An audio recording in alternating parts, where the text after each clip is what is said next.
Jean Casagrand, bonjour. Bon dia. Alors, tu es habillé de noir de toute manière. D'habitude, tu es souvent en noir, mais là, il y a une vraie raison.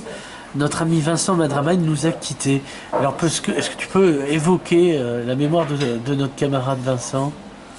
Vincent Madramagne, c'est quelqu'un qui a créé un lieu à Perpignan qui s'appelait Enceinte dans le monde, qui était très près de la gare. C'est quelqu'un qui avait une véritable culture, une véritable passion de l'art contemporain. C'est quelqu'un qui a beaucoup amené à cette ville. Je dirais que c'est quelqu'un qui ne s'est jamais trompé en termes artistiques. Donc le choix du lieu, le choix du nom, le choix des expositions. C'est quelqu'un que j'aimais beaucoup, qui m'a apporté beaucoup de bonheur quand j'allais dans ces expos. Parce que tu as fait des expos, vous avez monté des expos ensemble, deux au On a moins. monté 2 expos ensemble. On a monté Les Catalans dans le miroir, qui avait été un succès avec le photographe Antoine Giacomoni. Et je me souviens, il était resté un peu plus de 1300 personnes le jour du vernissage. Ça avait été quelque chose d'assez exceptionnel, comme tout ce qui se passait en centre dans le monde, donc chez Vincent Madramagne. Et puis après, on avait monté notre expo, c'était quelques instants plus tard. Et là, c'était un croisement entre la bande dessinée et l'art contemporain. C'est l'exposition qui s'est créée à Angoulême. Et il m'avait appelé Joan Kempens d'aquesta gent, parce que bon, les noms des dessinateurs, il ne les connaissait pas forcément. Et j'ai dit, això cal ho fer, perquè és quelcom de molt beau. Et voilà, ça a été quelque chose d'exceptionnel. En plus, un catalogue hors du commun, très très beau. Et donc, ça a été pour moi 2 souvenirs. Même 3, je viens de m'en rappeler. Jean-Marie Perrier. Et Jean-Marie Perrier aussi, que l'on avait présenté à 100 mètres du centre du monde. Alors, il y avait d'abord eu une exposition au Minime, et elle avait eu beaucoup de succès. C'était la fameuse expo sur les yéyés, enfin les Voilà, grandes figures. ça avait été la plus belle expo qui a été faite par rapport à Jean-Marie Perrier, d'après ses managers de l'époque. Et après, bon, il y a eu une continuité donc, chez Vincent, et qui avait été, qui a eu aussi beaucoup de succès. Je pense qu'il avait beaucoup plu, quoi. Et c'était un lieu qui était totalement adapté à ça.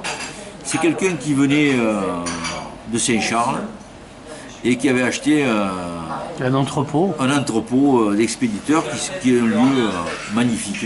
Ouais, parce que le lieu était énorme. Je l'ai vu avant qu'il y ait des choses dedans. Un jour, c'est ma première rencontre avec Vincent Madramagne, c'était grâce à Villafane, un peintre que j'exposais à la secrétariat de la Generalitat en 98. Et donc il nous amène chez cet homme, qui nous fait descendre et qui nous montre le lieu vide, et il nous dit « je ferai un centre d'art ». Alors bon, à Perpignan, on est habitué que les gens disent des trucs et les fassent pas, donc je me suis dit ouais non, il le fera pas, c'est bon, il est gentil, mais bon. Et puis Jérôme Fricard m'en a parlé, je lui dis « Jérôme, arrête, ça suffit ». Et Jacques Quéralt arrive et me prend par la peau du dos, m'y amène. Et depuis, on a fait des tas de choses là-bas. Ah oui, mais moi le lieu, bon d'abord, tout ce qui est local d'expédition, d'expéditeurs dans la ville de Perpignan, c'est des choses qui sont magnifiques. Hein, parce qu'il y a des volumes, et puis il y a ce côté industriel qui est quand même très marqué. Et j'ai trouvé que c'était parfait, en plus avec à 100 mètres du centre du monde.